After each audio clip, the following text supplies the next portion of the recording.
hello. Well, let's get into the V1. No more excuses. So, what am I going to do in this video? Well, in this video, I'm going to show you how to turn that into a circle and what I'm doing with the F5 former and why. And to do that, I'm going to have to turn the camera down and around a little bit, so forgive my poor photography, I'm not a professional. Okay, here we go. Right, so let's undo this screw here and place it down there.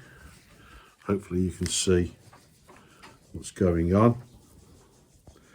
Let's have a look. Okay, right. So screw that up. So we have the F3 here. This is the spine that's going back to F4, and I'll just grab F4. There's F4, okay, and as you can see there's a ply doubler on there, and that'll go roughly around there. Okay, it's a very tight fit. I'm not going to force it right now.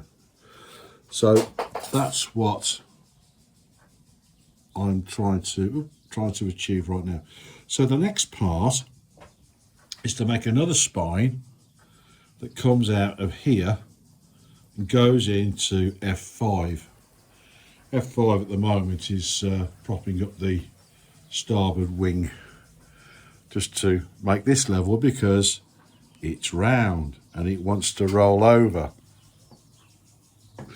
I could use something else, but it was within reach, so I used that. But anyway, that F5 over there under that wing will go here. Actually, not there, it's going to go here. This is just me redesigning stuff, but I'm going to put it there. And then the horizontal stabilizer then goes into the F5. Now, I have yet to make that spine, so hopefully by the next video, that spine will be there and F5 will be in place there with the groove for the horizontal stabilizer. Okay, so that's what I'm working on now, and then once that's in place I shall then re-evaluate what I'm going to do with the servos, because I'll have something to work with. I can glue on a platform, for instance, and that's the plan so far. And then once I know where I am or what I'm doing with that, I'm then going to start skinning. Now let me just readjust the camera just for a second. There we go. Okay. So, I've had a question.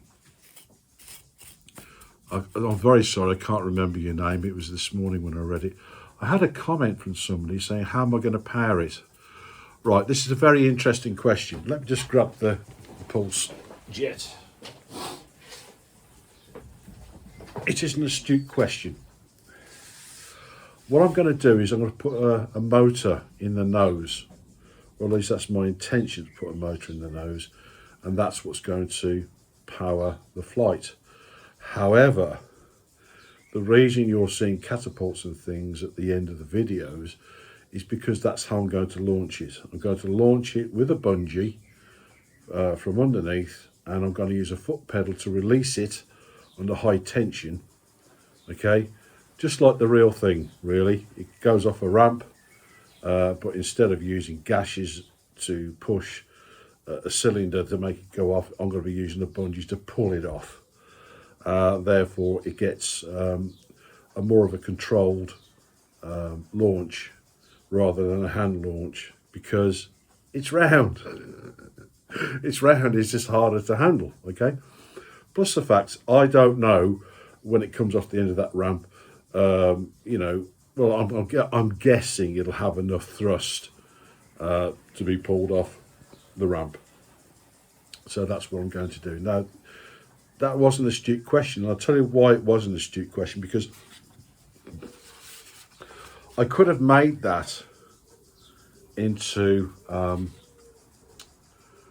you know what? I've forgotten what they're called. The internal fan.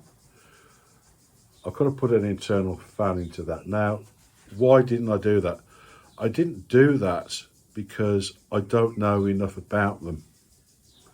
I'm a bit ignorant when it comes to the ducted fan. That's what I'm after, the ducted fan. I don't know enough about ducted fans. I really don't. I've never had to build a large version of a ducted fan. And to put a ducted fan in, I would have to know the all-up weight of the model. So then I can calculate how much thrust I need. So you need, the minimum you need is 2-to-1 thrust, but really you want something like 3-to-1 thrust. So in other words, three times more thrust than the weight of the model. So say for instance the model weighs 1 kilo, you want 3 kilos of thrust. Does that make sense? Yeah. And I don't know how heavy this is going to be. That's why I've not designed in the electric motor in the front yet. Okay, so I hope that answers that question. When I know how much this thing weighs, including, you know, the weight of the motor and the battery and the electronics, etc., etc., etc., it's not impossible to find a ducted fan that may fit in here. But then I don't know what diameters they come in, because I'm not familiar with ducted fans. Does that answer your question, sir? Okay, so maybe I can make another one and it'll be a ducted fan. But then you've got a lot more weight in the tail. You see where I'm coming from? So your centre of gravity is all going to change and everything else. So because I'm a total coward, I'm going with the traditional electric motor in the front. And that's what I'm going to do. I don't know what size it will be just yet or what size prop I'm going to be using, because I don't know the all-up weight. Now, that said, I will come to this in just a minute. Don't worry, the exciting part, I won't forget. Now, let me just put this over here. Okay.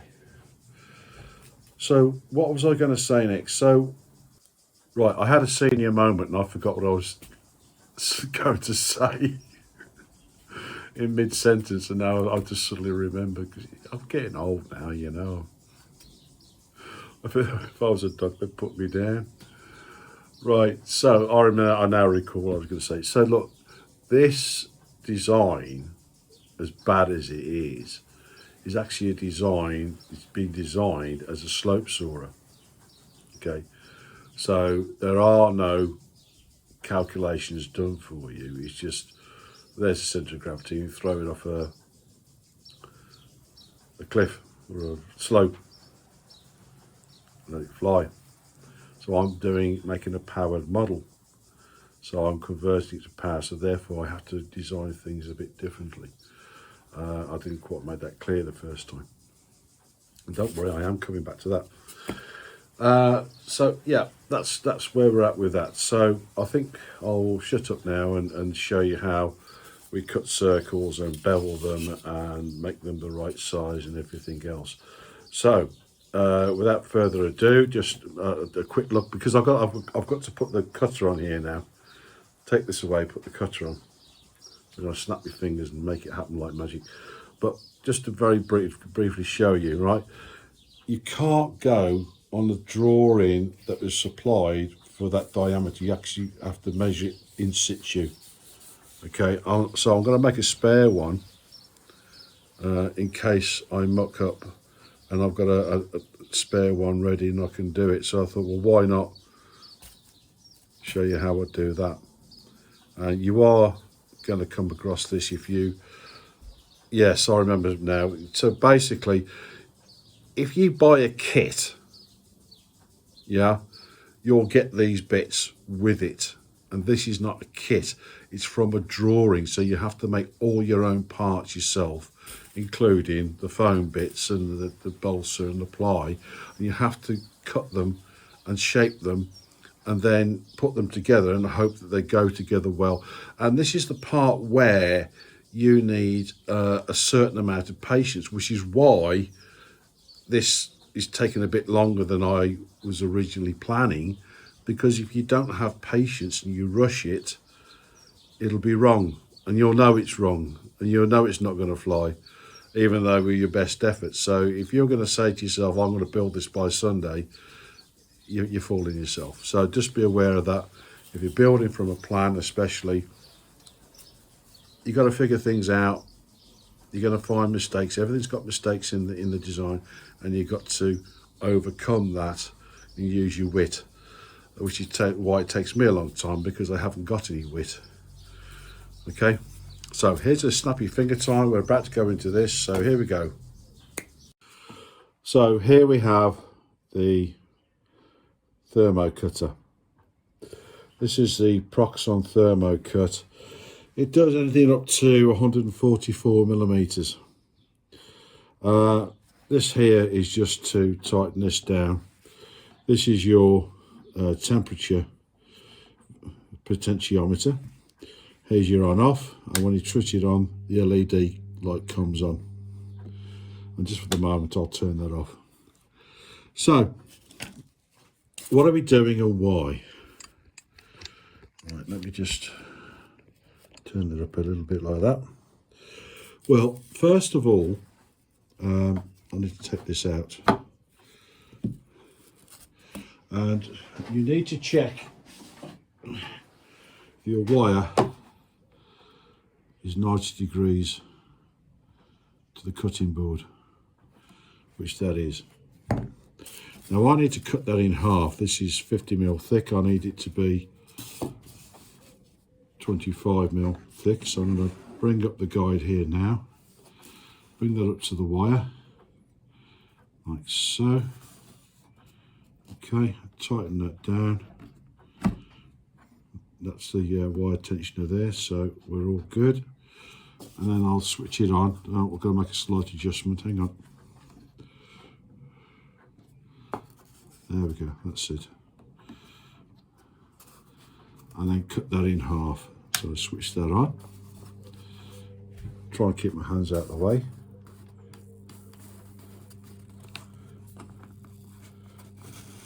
Making a bit of a pig's ear of that.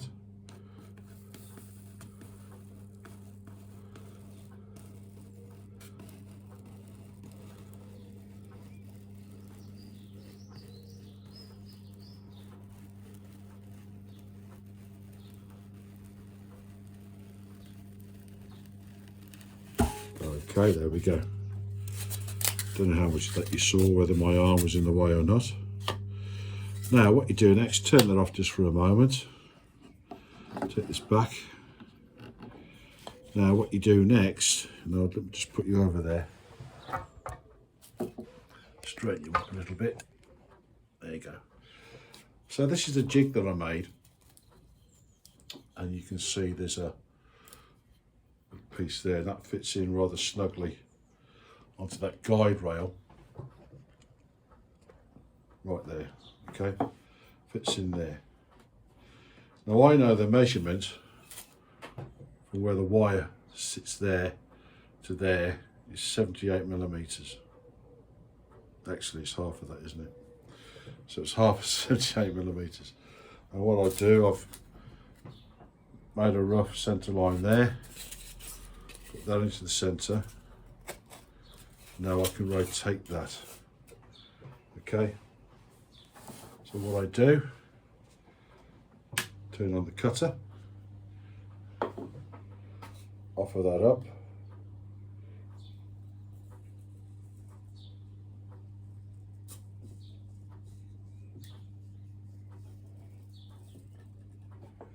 Like so. And then just turn it.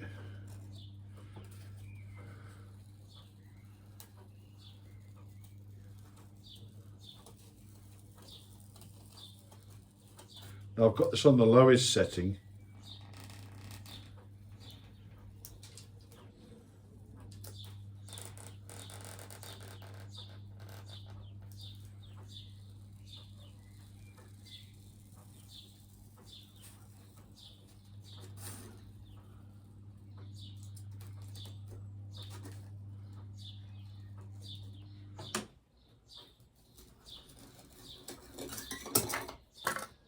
There we have a circle.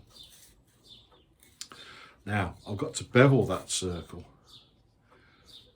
because as the fuselage tapers this way.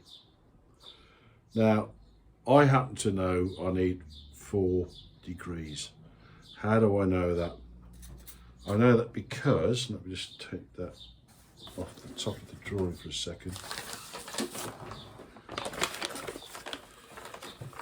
If I measure from the centre line on that drawing, that distance there to the top of the skin, and then measure the same distance there, draw a straight line, the difference is 4mm.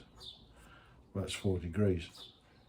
So I've now got to tilt this 4 degrees.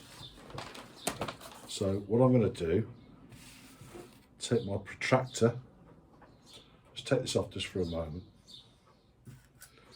Okay, put the protractor, this is now cold by the way, onto the centre line there, okay, and then undo this little retainer there, push that forward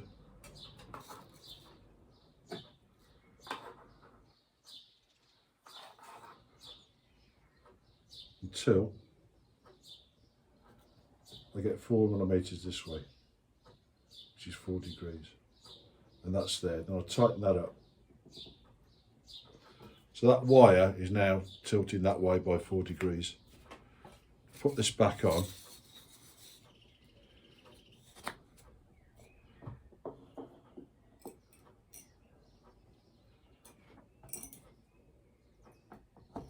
There you go.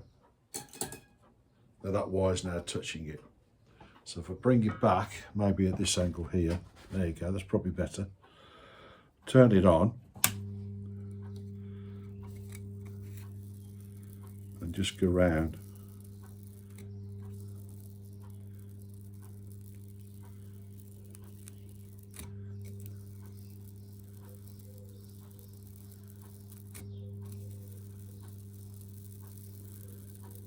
You want to try and keep it in motion as much as you can, because once you stop, it gives the opportunity for the wire to heat up the foam and you get like a dent in it, which is okay for my purposes. I can put it with a dent or two.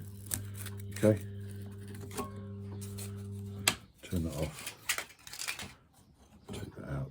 And there, I hope you can see it, you have a slight chamfer. So instead of being flat, it's this shape.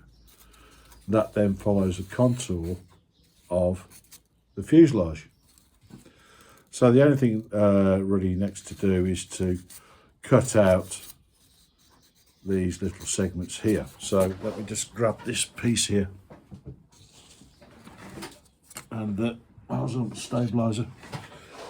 So what you end up with is that castle shape, or if you like, a cog shape, that as you can see is chamfered to 4 degrees. So I've now got a spare one, and that one is the same size as that one. I've got one ready. So if this isn't working out right, I've got a spare one, and all I have to do is put those teeth into it and then cut the groove, and that groove allows, which on the centre line, allows the horizontal stabilizer to go in there, and that's what holds in the leading edge. So that's where we are. And then what will happen is, I don't think I have the thing with me, but you'll then have ribs that will go down like this in each position, okay, until it tapers into nothing.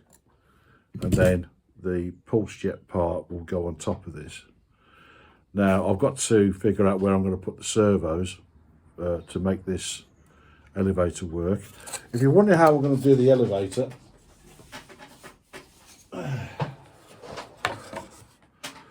which I've already made, this will go, slots in here. It's been a little while since I made this, so I'm not sure how easy that will go in. But basically that slots in like that. And this centre part here is like a straw. And this pivots and this allows the elevator to go up and down. So I'll have a rod coming to one of these here, and that'll control both sides of the elevator. And that is how I do that.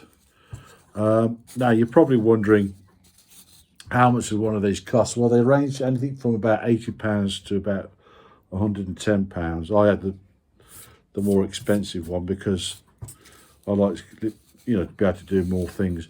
You can buy a jig. It doesn't look like this, but you can buy a jig for cutting circles, and there are several jigs you can buy for cutting odd shapes here and there. And I know that some people use these for things like, is it called War Thunder, where they have these fantasy figures and castles and make castles with the foam, etc. And that's how we do the foam parts of the model. It's worth knowing this. I have some cheap hand tools that I made myself, and you can make your own. But to be honest, I think certain things it's worth buying the proper thing, the real McCoy. And these are, what everybody uses. So there you go. So I think that'll end this part. It's probably a little bit longer than what I expected because I talked too much. And I'll see you in the next part. And hopefully I'll have that spine made, put in place, and then we'll know where we're going with the rest of it, because I can then see it in real 3D, how it goes together and how it looks, and I can measure things and witchcraft like that. So I hope you found that informative, and I'll see you in the next one. Cheerio.